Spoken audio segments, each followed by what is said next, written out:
After 8 seasons of kitchen nightmares, just when you thought you've seen it all, Ramsay dropped a bomb. Turns out, the show has more to hide than to reveal.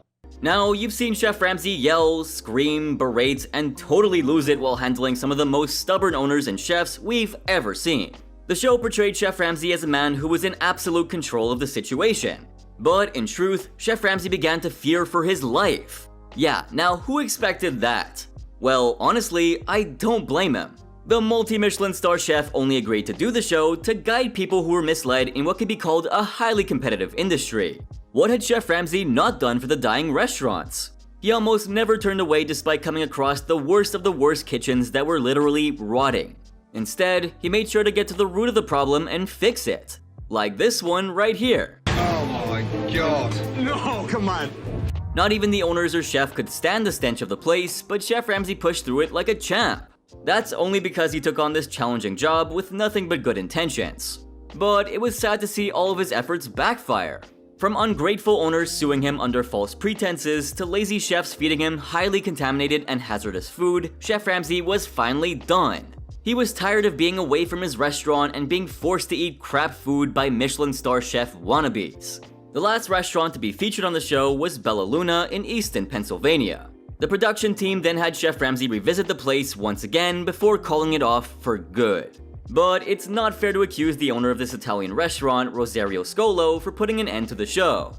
Because, well, the culprit was someone else. Recounting an incident from a horrible restaurant he visited, Chef Ramsay spoke about a chef who did this. He served me food where the cat has literally pissed on him. God, that's no joke. Any idea which restaurant Chef Ramsay was talking about?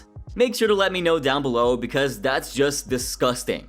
However, in the same interview, Chef Ramsay mentioned the name of a restaurant which further urged them to quit the show. From Bonaparte to Le Deck, the journey's been tempestuous. The famous chef was talking about the infamous episode when he visited a restaurant called Bonaparte's in Silsden, England. So this place was a hot mess from the get-go. The owners, Sue Ray and Tim Gray, were struggling to bring in customers and people refused to visit even when the food was free.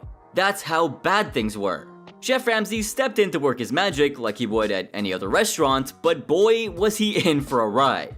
The service was a disaster with tickets piling up on the fridge and the food being just god-awful. I mean, Tim was a mess in the kitchen, throwing things together with no care in the world.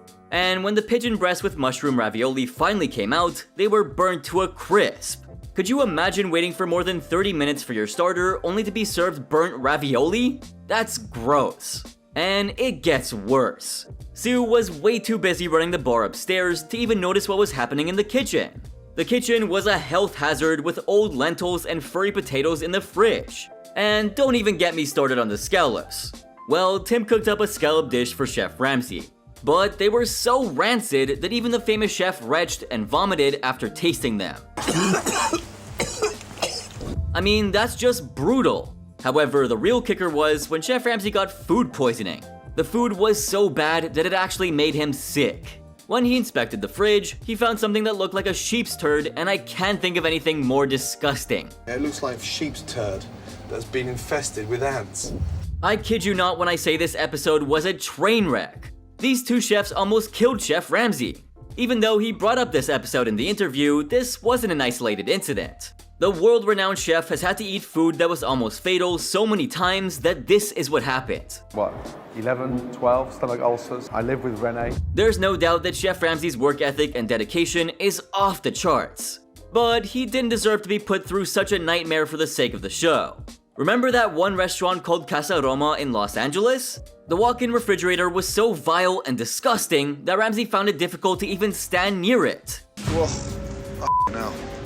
Jesus Christ almighty. And that's not all. If the kitchen was this bad, then imagine what the restroom would be like. Chef Ramsay braved himself to face the horrifying truth that lurked in the nastiest bathrooms we've ever seen on the show. And let me tell you, he doesn't take out his trusty blacklight very often. But when he does, you better believe things are about to get real nasty. The moment he flicked on the light, oh boy. What he saw on those bathroom walls and the ceiling was downright putrid. I'm talking bodily fluids caked onto all the surfaces possible, and this is what it looked like. Oh my good God. Green and yellow identifies bodily fluids. Chef Ramsay was absolutely horrified, and well, I'd feel the same way. In an interview speaking on his day-to-day life, Chef Ramsay actually revealed that he wasn't some snobby fancy pants. He seems to like cooking regular food at home. That's mainly because he doesn't want his kids growing up thinking that they're better than everyone else because of their food preferences. And guess what? He's even into fast food. But despite all of his years in the culinary field, if you're a beginner chef, then Chef Ramsay's your guy. He's super nice to people who are just starting out as long as they're motivated and dedicated. Like Scooter from the Cambridge Hotel, for example. However, if you're some kind of poser claiming to be a chef when you clearly don't have the skills, now that's something that gets under Chef Ramsay's skin. Who does this remind you of? All I can think about now is Michael Bardavid from The Secret Garden. That guy thought he was better than Chef Ramsay. Is everything perfect? Even in your kitchen? I don't think so. It's f***ing clean. That's just ridiculous, and Ramsay doesn't have time for that kind of nonsense. However, he does make time to revisit the restaurants he helped revive. And he actually went back to Bonaparte's. But this time, he found out that Tim had gotten not one, but 2 written warnings. The famous chef was shocked to see him chilling out on what should have been a busy night for the restaurant. Tim had reverted back to his old ways, and once again, the fridge was full of rotten food. What's more, the mussels were just sitting open in the sink. There's mold and fur. What a colossal waste of Ramsay's precious time. Just like Tim, there were several other chefs who refused to accept feedback because this is what happened to the chefs over time. Got lazy, given up, and lost that hunger to be competitive. But like I said earlier, contaminated food wasn't the only issue Ramsay had to deal with. The famous chef was also unnecessarily getting caught up in legal nightmares for just doing his job. Take Martin Hyde, for example, who used to be the manager of a popular eatery called Dylan's. Martin's career took a nosedive when the Kitchen Nightmares episode was released. Chef Ramsay pointed out some pretty nasty stuff, including rat droppings on the floor, rotten hamburger meat in the fridge, and much more. After the episode aired, Martin was fired from his job and his reputation was in shambles. So what did he do? Well, he decided to sue Chef Ramsay and Kitchen Nightmares for $500,000, claiming that they ruined his professional reputation. According to Martin, Chef Ramsay called him lazy on camera, and the show's producers blamed him for all the restaurant's issues. Martin even claimed that Chef Ramsay's comments completely assassinated his character. But obviously, the lawsuit was a failure, just like Martin. A judge ended up throwing out Martin's case and ordered both sides to enter arbitration. Chef Ramsay denied all of Martin's allegations and even spoke out about it in an interview. He said, "I would never ever dream of setting anything up. I want to sleep at night." Now, this was needless trouble for an extremely tireless job. Chef Ramsay and the Kitchen Nightmares team were just doing their job of exposing the restaurant's issues. It's honestly not their fault if the truth hurts. Some owners even started throwing dirt on Chef Ramsay for staging the episodes. But wait, how could you stage this? Look at that! Look! I just don't get it. Why would you call a Michelin star chef over to help your failing business and get upset when he actually tries to offer some feedback? Another restaurant that was featured on the show back in 2011 sued Chef Ramsay and the producers of the show. This was 7 years later in 2018 when a clip from the show resurfaced on the show's Facebook page. The restaurant in question was Oceana Grill, a seafood spot located in the French Quarter of New Orleans. The clip showed Chef Ramsay throwing up after smelling some old shrimp that they had in the kitchen. The clip immediately went viral but has since been taken down from the face of the internet. Oceana Grill's parent company, Cajun Conti, wasn't happy about the clip's resurgence. They claimed that it was misleading since it was being shared as if it was a current event. But in fact, it was from a show that aired over 7 years ago. Cajun Conti was also alleging that the show's producers fabricated certain scenes and deliberately upped the drama to make Oceana look bad. They said that Chef Ramsay's vomiting and the discovery of dead mice in a rodent trap were all contrived and orchestrated to make for good TV. This wasn't the first time Oceana Grill took legal action against Kitchen Nightmares. Back in 2011, they actually tried to block the airing of the show altogether. I wonder what they were trying to hide. Cajun Conti claimed that they settled the first suit with the show's producers. Their condition was that they could only air the episode if they paid the restaurant $10,000 and included an update statement about Oceana's current conditions. Wait up, there's more. You wouldn't believe the audacity of these owners from Blackberries. I walked in the front door, a mouse. The mouse that you planted, I know. Basically, what happened was, Chef Ramsay found a dead mouse at the front of the restaurant, and he was like, what the heck? Did these guys ever hire exterminators? So he picked the little guy up by the tail and went over to the staff all confused. But when he asked them about it, they were all like, oh yeah, we totally hired someone to deal with that. However, Ramsay wasn't buying it. Then the manager Shelley and her boyfriend started pointing fingers and accusing Chef Ramsay of planting the dead mouse himself. Could you believe that? The famous chef was so mad. How could they accuse him of something so ridiculous? Did his reputation depend on a dead mouse? Come on. But Ramsay, being Ramsay, decided to stay and help these stupid people anyway. The only time that he walked away in the history of the show was during the infamous Amy's Baking Company episode. I mean, could you even begin to grasp this craziness? A Michelin star chef who was invited to save your failing business jeopardized his reputation by trying to sabotage your restaurant?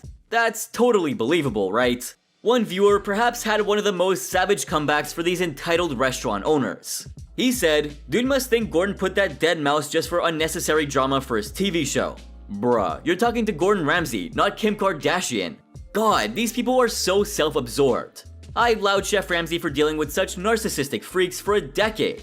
He put the customers first and felt insulted at the way some restaurants treated them with their poor service. Speaking of which, do you remember the episode when a customer fell ill after eating lobster tail? The restaurant in question is Mama Maria's. The lobster was so bad that Chef Ramsay could smell it from a mile away, but the chef decided to cook it anyway. Isn't that insane? Thankfully, the customer was rushed to the hospital and made a full recovery. The lobster, he said, tasted funny, and next thing I knew, he was sick. But man, that was a close call. I can't even imagine what would have happened if the customer had eaten more of that rotten lobster. Chef Ramsay was horrified and couldn't believe what he saw. But the horrors didn't end there. This was the same restaurant that had enough frozen food for 12 months. Oh my God. This goes on. Endless. While Ramsay took on the challenge of turning struggling businesses into successful ones, it wasn't an easy task. He went above and beyond to help them, sometimes even acting like a therapist and bringing families together. While a small percentage of these businesses had the potential to succeed, the majority of them were simply lost causes. Most of the owners and chefs went back to their problematic ways, which tanked their business in the first place. I'm sure you remember Chappie. He has the reputation of being the angriest chef who's appeared on the show. Instead of just taking responsibility for the closure of his restaurant, he put all the blame on Chef Ramsay. In reality, as stated in a report from the Nashville Business Journal, Chappie's was closed by the state in June of 2013. And it was because of unpaid taxes. But horrible people like him made Chef Ramsay their scapegoat. So was he supposed to pay their taxes? It doesn't even make sense anymore. Chef Ramsay wasn't only at the receiving end of lawsuits and awful food, but also insults. This owner from El Greco had the audacity to yell at Ramsay and humiliate him. Yeah, you f*** off. How's that? There we go. Chef Mike was the hardest worker in the kitchen and was always available to quickly send out orders. Are you prepared to know who this mysterious chef is? You'll be stunned to learn that Chef Mike wasn't a person, but the microwave. Obviously, Chef Ramsay was furious. That's just lazy cooking, and the owner didn't have the spine to accept the truth. Foul. Yep, that's what happened at La Galleria 33. But the chef was totally cool about it, and this certainly didn't sit right with Chef Ramsay. Look at me. You just dropped it on the floor. Yeah. You can't cook it. Facing one nightmare after another, Ramsay eventually had a tipping point. Chef Ramsay revealed what ultimately made him stop. Speaking to Entertainment Weekly, he said, "I woke up in the middle of the south of France after filming a week with a British guy I wouldn't trust to run my bath, let alone my restaurant," he told the magazine. Because he was running a ski resort, he felt like he could take advantage of all those customers because there was nowhere else to eat. He was giving me shit for telling him the truth, and I thought, I'm done. But as it turns out, Fox wasn't quite ready to let go of the show. When asked if Kitchen Nightmares would ever come back, he said, It may come back, depends on my ulcers. good for him. Chef Ramsay decided to put his health first, as he should. But then he received a call from Fox about his decision. They wanted to talk about it together as partners before pulling the plug on the show. Instead of canceling it altogether, they came up with a compromise. They decided to put it on hold for a few years and bring it back in a different form. But I'm glad Chef Ramsay took some time off to get his health back on track and give his stomach some much needed rest. And that's how they came up with a new show called 24 Hours to Hell and Back. This show is all about saving restaurants in one day, and thank God for that. Very recently, we've seen Chef Ramsay on ITV Next Level Chef, which is being hailed as the toughest cooking contest on TV ever. When it comes to Chef Ramsay, he's a tough taskmaster even when it comes to himself. He puts himself through the same grueling challenges as he does with the restaurants he helps on the show. While he does regret taking Kitchen Nightmares off the air according to what he told the Daily News, I'll always be excited to see his new projects. But of course, I'll keep bringing up these golden episodes of Kitchen Nightmares right here on my channel. But I get it, it's never easy to run a restaurant, right? However, what these owners did was downright repulsive. Take it off the menu. Take them off the menu. So why haven't you? When it comes to Italian restaurants, the first thing that comes to mind is delicious pasta and risotto. And well, of course, how could I forget pizzas? Unfortunately, the food at this restaurant was nothing like you'd expect. In Season 7, Chef Ramsay visited Bella Luna in Easton, Pennsylvania. Owned by Rosario Scolo, the Italian-themed restaurant was purchased in 2010 for her two sons, Maurizio and Gianfranco. And it only made sense to do so because one of her sons had always dreamt of owning a restaurant. I'm specifically referring to Gianfranco, who was a culinary school graduate.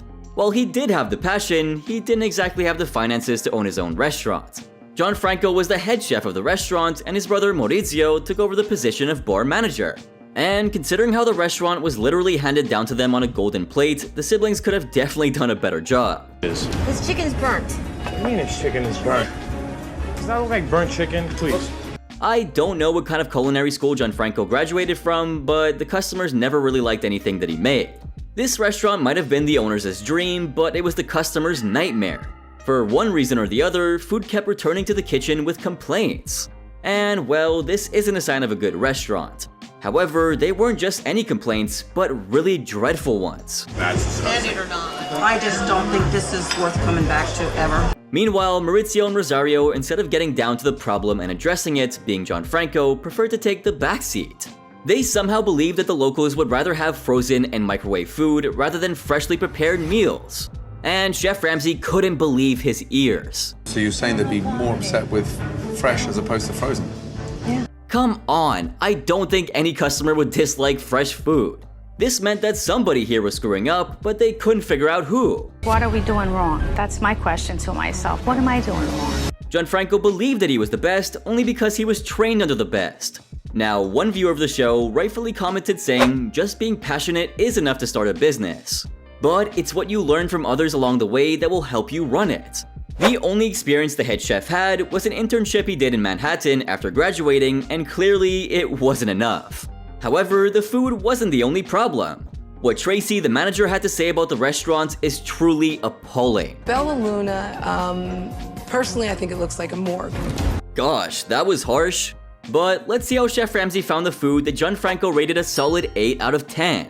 To test the culinary graduate skills, Chef Ramsay ordered a veal saltimbocca, a penne alla vodka, and mussels marinara. When Chef Ramsay received the veal, it looked dreadful. But did it taste any good? Well, I do have my fingers crossed right now, but this is how it turned out. Chewy, like it's been beaten the crap out of. Disgusting. The veal was battered, overcooked, and dusted with so much flour that it looked completely caked on. Dusted with flour. See all this? Yes. See this here? That's gunge. That's just raw flour. What's even more baffling is that Rosario didn't care about Chef Ramsay's feedback. Back in the kitchen, she said that if the culinary genius didn't like the veal, there was nothing she could do about it. Because, wait for it, Rosario firmly believed that that's how it was made and she wouldn't change anything about it. Then why did she even call Chef Ramsay? To give him a taste of her pompousness? Ramsay, all the while, had no idea that Rosario was actually disregarding his presence in every way, shape, or form. So he went ahead with trying the next dish, the penne alla vodka. While the veal was drenched in plain flour, the pasta was drowned in sauce and was cold. Did they maybe mistake Chef Ramsay's order for soup? I mean, what was with all that sauce? Don't expect much from Chef Ramsay's feedback because this is how he found it. The sauce is disgusting and that is gross. Can the chef not cook pasta? Now, why do I feel like that's not how fresh pasta should look like? Well, that's because it wasn't. While Chef Ramsay was trying his hardest not to throw up, back in the kitchen, Gianfranco revealed something crazy. What did we give him? Penne I cooked yesterday. Sure, there's a difference. Wondering what they're mumbling about? Let me break it down for you. The watery, saucy penne that was served to Chef Ramsay wasn't even fresh. Why am I not surprised at all? The dish was actually cooked the previous day, and I can't imagine in my wildest dreams serving something like that to a world-famous chef. Why couldn't they just tell him it wasn't available instead of making a fool of themselves like this?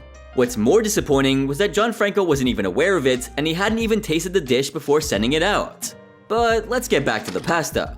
It wasn't just watery, it was overcooked, bland, and had a ton of garlic in it. However, Chef Ramsay had a better way of describing it. You have to see Rosario's expression when Tracy walked to the kitchen with the famous chef's feedback. Said it was like baby vomit. Baby vomit. Wow. I think Ramsay was actually being kind when he said that. Anyway, it's now time for the last dish, the mussels marinara. Mussels are usually served in a bowl, and the portions are often pretty generous. But what Chef Ramsay received was really disappointing. There were barely 8 mussels and they were served on a plate. Like, who does that? The famous chef was sorely disappointed. That has to be the tightest portion of mussels I've ever seen in my entire life. Imagine paying $10 for a few mussels that were lazily thrown on a plate. Were they trying to scam their customers? Well, of course they were, because this is how they tasted like. They taste frozen. Can you just check with the chef because they are so chewy? You heard that right, they were frozen. It looks like the owners didn't even know the difference between fresh and frozen food. How could you claim something that you aren't even following? Chef Ramsay had to set things straight, so he headed right into the kitchen, and let me tell you, he wasn't happy. You've got more chance winning the lottery than you have becoming a success here. However, at this next restaurant, everything was god-awful. But you know what? Not only did Chef Ramsay have a heart attack at this restaurant, but you might too after what I'm gonna cover. You guys can't do your job right. You shut the up. Hey. In season 6, Chef Ramsay visited Sam's Mediterranean Kebab Room in Monrovia, California. Sam Najjar and his family owned the restaurant that Sam worked as a busboy at since 1982. In 1997, Sam decided to buy it. But was that really a good decision? Well, you're gonna find out real soon. While business was booming in the beginning, it eventually went downhill. To reduce his costs, Sam sacked his staff in hopes of getting through this financial crisis. I don't know how much the firing helped, but during the time of filming, he was around $70,000 in debt. The only staff that the restaurant had was Sam's family, his wife, and children.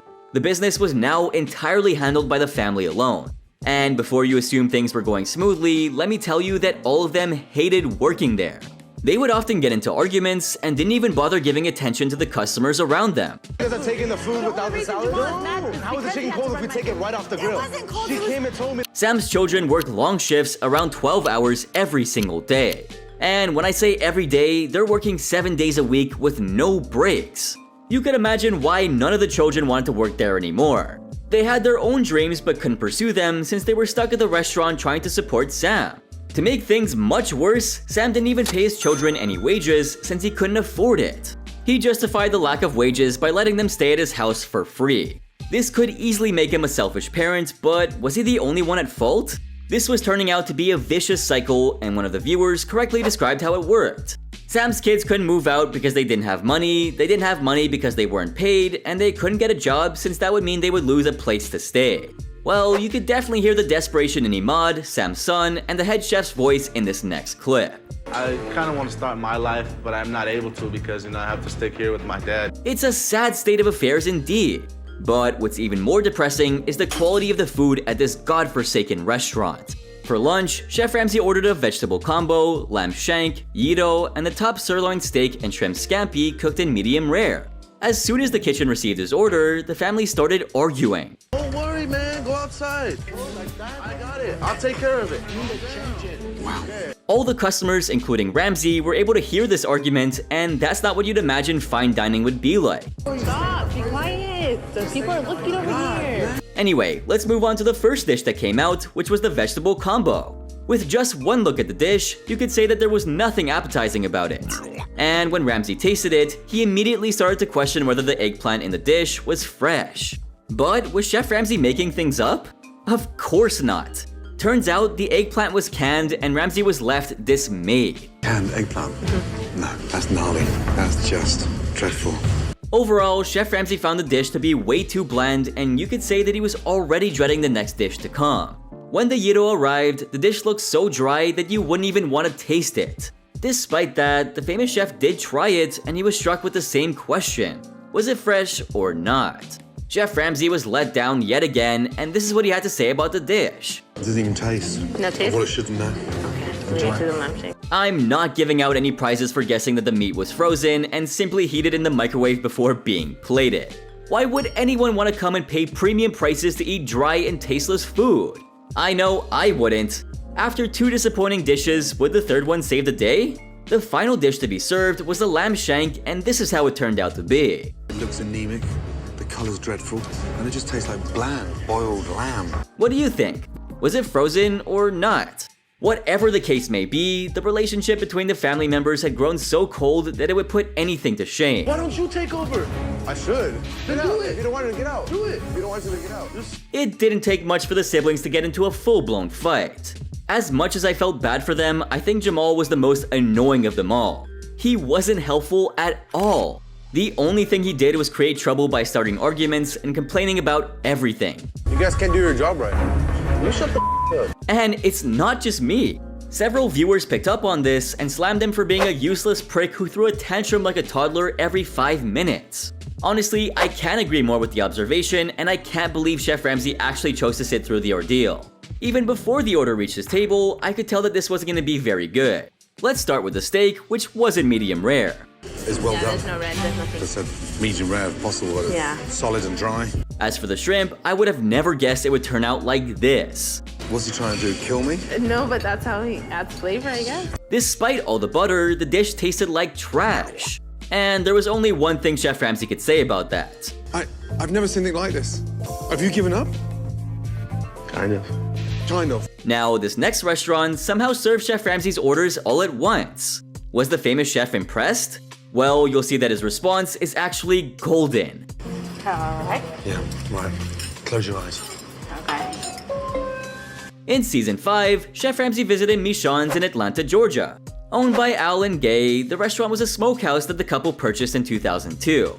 They intended to pass the business on to their daughter. When Al was running the restaurant, the business was good, and his smoked meat was a hit amongst the customers. Sadly, Al fell ill with a collapsed lung and had to step down to take care of his health. He eventually passed the restaurant on to Natalie, their daughter, who was also the manager. Al wanted Natalie to up her game so he could retire in peace, but Natalie wasn't the least bit interested. Since Natalie wasn't a hands-on manager, the restaurant's quality suffered and Al found himself drowning in a debt worth $200,000. Despite his deteriorating health, Al constantly monitored the CCTV footage at the restaurant since he couldn't afford to take a break. As for the food, customers seemed to send a long list of complaints to the kitchen. But sadly, nothing was done to improve the situation. When Chef Ramsay arrived for lunch, he ordered smoked chicken gourmet salad, beef brisket, pork ribs with cornbread and mashed potatoes, green and baked beans, black-eyed peas, collard greens, and mac and cheese. Ramsay also wanted to order a mashed potato salad, but he was disappointed when it was revealed that the kitchen hated to peel potatoes, so they removed that item from the menu. Phew, that was a long and exhaustive list. But would Chef Ramsay actually enjoy all of these dishes? Oh, you'll be surprised as I go over each and every one of these. The first order to be served was the smoked chicken wings. The famous chef was informed that the wings were smoked that very morning, but could you believe them? It's dry. What a shame, because the sauce is lovely, but meat, it's all dry. In actuality, he was served the previous day's chicken wings, and this made him extremely disappointed. The next order to arrive was the... oh, wait a minute, what exactly is happening here? Chef Ramsay was served all the remaining dishes in one go. God, that was quick. Holy mackerel. Here you are, sir. Thank you very much. You're welcome. That was really quick, right? But does that mean the food was good? Let's start with the smoked chicken salad, which Ramsay said this about. Old and sort of yucky and soggy. So gross. Looks like the chef didn't even bother with checking the vegetables before making the salad. Natalie didn't look like she cared that Chef Ramsay was served rotten food. She actually seemed to be pretty okay with it. She was like, rotten tomatoes? What's wrong with that? Next up, Chef Ramsay tried the pork ribs. And gosh, the meat looked absolutely depressing. But what did it taste like? It is dry and chewy. But it should sort of fall off the bone, but it's just dry. Now, let's move on to the cornbread, shall we? Really dry, like a mouthful of sand. How could someone mess up some cornbread? The black-eyed peas were hideous. I can't believe how they messed up the simplest dish on the order. Chef Ramsay then went for the mashed potatoes, and I already don't like how they look. But did they taste better? Let's hear it from Chef Ramsay himself. Now I feel like I'm in prison, huh? They're dreadful. As for the collard greens, they were gross, but what about the beef brisket? Dry and chewy. You could pass that for beef jerky. It's like a dog chew. If you thought Ramsay was being way too critical, wait till you see what the server had to say. What does that taste of? Nasty. That's one disastrous service. And one of Chef Ramsay's fans was gobsmacked seeing the famous chef being served pre-made food. I mean, how could anyone just throw some pre-packaged food into a microwave and serve it to the one and only Chef Ramsay? I can't agree more with this fan. That's really disrespectful, and a restaurant that has the audacity to do this should be closed down. However, at this next establishment, Chef Ramsay found something appalling in his crab cakes. But wait, why were there crab cakes at a steakhouse? In season 3, Chef Ramsay visited PJ Steakhouse in Queens, New York. Owned by a married couple named Joe and Madeline, the restaurant was opened in memory of Joe's brother, PJ. The couple, who originally worked in construction, had invested around $2 million into the restaurant. But was it wise to do so? Well, hell no. The couple lost a lot of money and they couldn't even afford their lifestyle anymore. Forget about their lifestyle, they couldn't even run the restaurant properly. When Chef Ramsay arrived for lunch, he was disappointed with the menu. For a steakhouse, the menu featured only 2 different steaks and no porterhouse or New York strip loin. Why would you call yourself a steakhouse when you don't even have other steaks to offer? Really, with no other choice, Ramsay ordered crab cakes, lobster ravioli, and a filet mignon. What a pity. But what do you think everything was like? I'm not too hopeful, but let's see what Chef Ramsay's take on it was. When Ramsay received the crab cakes, this is how he reacted. It's rancid. Plastic bits of crap running through the crab cakes. Did you hear that? Chef Ramsay found bits of plastic in his crab cakes. It's crazy how the restaurant chef Eric reacted to this accusation because this is what he had to say. Just happened to appear. I don't even have plastic in my kitchen. Wait, what? You don't even know where the plastic came from? Then what are these thin sheets that are practically wrapped around everything in the kitchen, huh? Edible cling wrap or something? Anyway, the person who was supposed to be bothered, Joe, wasn't concerned at all. But let's move on to the next order. It was now time for the filet mignon, which turned out to be like this. Quite tough. Are they always served with raw onions or? Yeah. Nah.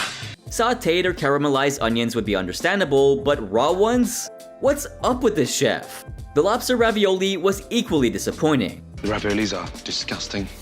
Tart, tannin, and taste like there's a buzz in your mouth. Chef Ramsay definitely needed a palate cleanser after tasting this, but he certainly wouldn't get one from PJ's Steakhouse. So these were the times Chef Ramsay was served mediocre food on Kitchen Nightmares. But who knows, there may be more times when Chef Ramsay is served disgusting microwave food in the future. Honestly, that might be very soon. But you know what's even crazier? When Chef Ramsay actually caught a thief. Yeah, I know, absolutely wild, but still true. In the 8th episode of season 1, Chef Ramsay drove all the way to a quiet little town called Pomona. The restaurant in this episode was called Leela's, owned by Leela Guilin. She hoped to give her customers a fancy, fine dining experience. However, Pomona wasn't really a fan of fancy dishes. The town was full of artists and college kids who lived on a fixed budget. So I'm sure the last thing they wanted to do was break the bank on pricey food.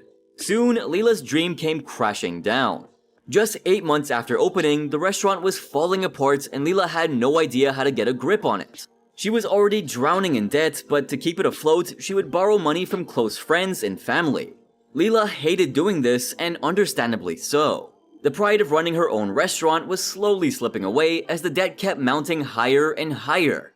All of her savings had hit rock bottom and she didn't even have the money to pay her rent. You could tell how much she hated it, but still did it anyway out of desperation. What started off as a few $100s grew into something this big. I owe my sister $60,000. I owe $64,000 for the line of credit. Yep, $60,000 is no joke. But Leela didn't have any other option. With the clientele depleting every other day, Leela would have to soon shut her business down and for good. But that would put all of her staff members out of a job, and she definitely didn't want things to get that bad. The pressure of losing their jobs and the lack of a proper management resulted in a very toxic environment between the staff members. Right off the bat, it was quite obvious that no one really took their jobs seriously. The staff in the kitchen was found joking around, pulling each other's legs, and just being goofy all the time. I mean, they hardly have any customers to attend to. So what exactly are they supposed to do the entire day? While it was all fun and games at the back end, I have to say that this is only a recipe for disaster. And if Leela was wondering why her restaurant wasn't doing well, then maybe all she really had to do was take a closer look at her employees. Because, well, they were actually costing her some big bucks. But it wasn't just about the unruly staff and bad service. There was something a lot worse going on in there, and Leela had no idea about it. Tabitha, the head waitress, just like all of the other employees, was completely done with the job. She wanted to quit since it was taking a toll on her mental health. But out of respect and love for the owner, Tabitha decided to stay. However, there was a point when the financial constraints took over all the decisions, and this is what Tabitha had to say. Because I don't want to leave her, but I have bills I have to pay. When Chef Ramsay arrived, he noticed that not only the restaurant, but the town was deserted as well. But nothing could have prepared him for what would happen next. While Chef Ramsay skimmed through the menu, back in the kitchen, the head chef Ricky could care less about his presence. This guy was so overconfident that it repulsed everyone in the kitchen, and honestly, who can blame them? Then there was this guy, Daniel, better known as Buzzard. He was the prep cook and busboy at Leela's, and well, what can I say about this guy? He was just a whole different character altogether. To say the very least, most people see him as a joke. But I don't think Leela was laughing when she found out exactly what was going on behind the closed doors of her kitchen. But before that, let's go over what Chef Ramsay thought about the food. As he began ordering his dishes, he found out that many of the dishes on the menu were spelled wrong. This was shocking for a restaurant that claimed to have a fine dining experience. When a person hears fine dining, they would naturally assume good quality and an equally good service. But Leela's was anything but that. On top of that, while placing the order, Chef Ramsay was appalled by something ridiculous. Despite the fact that the menu was 4 to 5 pages long, hardly any of the dishes were available at the restaurant. It was only after asking about 4 dishes that Chef Ramsay finally landed on one that was available. And Chef Ramsay pretty much echoed my thoughts when he said this. Very disappointing when you sit down and start ordering and then half the food's not available on the menu. So the least he could expect was for the dish to be good, but sadly it turned out to be canned. Imagine paying a premium price for a soup that came straight out of a can. That's just not fair, right? But more terrifying revelations were in store for Chef Ramsay since he went ahead with sampling the rest of his meal. Next up, a plate full of chicken nachos made its way to Chef Ramsay's table. While he was still contemplating the presentation of his dish, this is what Chef Ricky was busy doing in the kitchen. Diamonds on that. Diamonds on my fish. Diamonds on my fish. Diamonds on my fish. Diamonds on my... Well, that just shows how much interest he had in his job. It's not really surprising why the restaurant served god-awful food, right? It's a shame that he even called himself an executive chef. Not only did he buy processed food, but whatever he did prepare tasted like absolute complete garbage. What's more, he had a terrible attitude and had no control over the staff that worked under him. And soon enough, you'll see why I said this. But Chef Ramsay could sense that the nachos weren't fresh just by looking at them. While the waitress claimed that the nachos were made in the morning, this is what Ricky had to say. When did you make the tortilla chips? Yesterday. Yeah, there's no way you could fool Chef Ramsay. And then came the most hideous dish Chef Ramsay has ever tasted. The dish was supposed to be lamb with mint chocolate sauce. I can't imagine what was running through the mind of the person who came up with this ungodly combination. But here's the twist. There was no lamb to eat and it was just bones. The following 2 dishes that arrived were just as bad and Chef Ramsay refused to consume anything further. With food this bad, the restaurant was better closed. It looks like Ricky not only drove the customers out of the restaurant, but also out of town. Well, jokes aside, Chef Ramsay didn't want to give any feedback before trying the dessert out. And he was starving. There should at least be something palatable dessert-wise, right? So he reluctantly placed an order for a simple brownie à la mode. He made Tabitha promise that the brownie was made at the restaurant. All Ramsay could hope for at this point was to at least have one good dish. But sadly, Ramsay would only be met with disappointment. Tabitha went back to the kitchen and found out that there were no brownies left even though there was a huge tub of them just a few days ago. Where did they go? And who is the culprit? The head waitress didn't waste a second to flag the culprit down. Buzzard! But Buzzard refused to take any blame. He said, I didn't do it, but I don't know. Man, can you believe this guy? Absolutely not. Of course he denied any culpability to Tabitha. But what he didn't know was that the cameras saw everything and he was about to find out just how bad things could get. Meanwhile, Tabitha confronted the so-called executive chef about his mismanaged kitchen. But instead of just taking the blame, Ricky turned it around towards her. You coming back here asking me what's in this, what's in that? You should know that shit already. Things got so noisy in the kitchen that Chef Ramsay had to actually close his ears to find some peace. When he couldn't stand it any longer, he barged into the kitchen trying to find the source of this outburst. And once he found him, Chef Ramsay said this about the food. I thought it was a pile of shit. I was embarrassed for you. But Ricky was so arrogant that he had the nerve to talk back to Chef Ramsay like this. Got big nuts. Just because you come here and criticize my place, you think I'm gonna give up? Nah. When Chef Ramsay tried to knock some sense into his brain, Ricky simply chose to walk away. It looks like our man here was really bad at taking criticism. For the dinner service, Chef Ramsay was ready to inspect the restaurant. But he wasn't ready for the madness that was about to come. Right off the bat, Chef Ramsay noticed that the staff members were chilling and joking around instead of prepping for the dinner service coming up. Chef Ramsay started meeting one incompetent employee after the other. It was now time to meet Lex, the sous chef. This employee, who said that the restaurant was like a family, often got busy talking over the phone. And this is what he did pretty much all day. Now, this is definitely inappropriate behavior at a workplace, but nothing could be as inappropriate as what you're about to see next. When everyone was fooling around, Buzzard admitted something that he had no idea was being taped. He said this. Imagine stealing food from the fridge at the restaurant you work at. That's not only unethical, but also really disrespectful. And not just to Leela, the owner, but also to his job and career as well. Leela has always been kind and understanding towards her employees, so it goes without saying she definitely didn't deserve to be exploited like this. The only person who seemed concerned about this situation was Chef Ramsay, and it wasn't even his restaurant. Ramsay finally got the opportunity to talk to Buzzard, and that's when he asked him how he got the unusual nickname. When Buzzard answered, Ricky shouted back by saying that he was always pecking at food. Ricky pitched in by saying this. You always catch him with something in his hand. I think he got a tape on him. How is the prep cook doing this not a huge red flag? Anyway, although the dinner service began sluggishly, a local theater had just let out and customers soon started to flow in. But could Leela's handle the pressure? Once the service kicked off, orders kept coming through at a rapid pace. And as expected, Ricky lost control over his kitchen. When Tabitha walked in with the orders, Ricky told her the obvious. He told her that most of the things that the customers had ordered weren't even available. This seemed to frustrate her greatly. As Chef Ramsay watched this sinking ship, he looked around and noticed that many of the staff members were missing.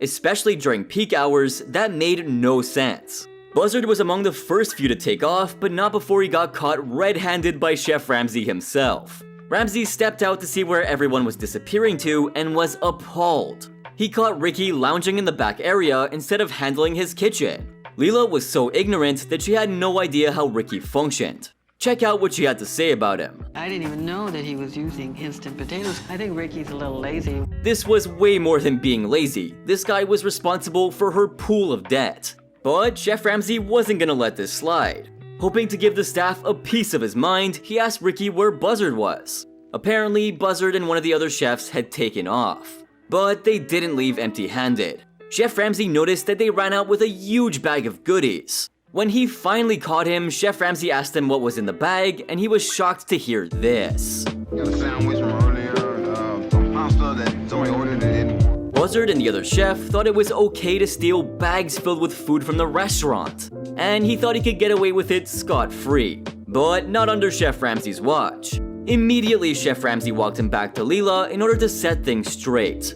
Leela wasn't only facing a drop in clientele, but more importantly, she was being robbed. Chef Ramsay then took the bags from Buzzard and set them out on the counter for Leela and everyone else to see.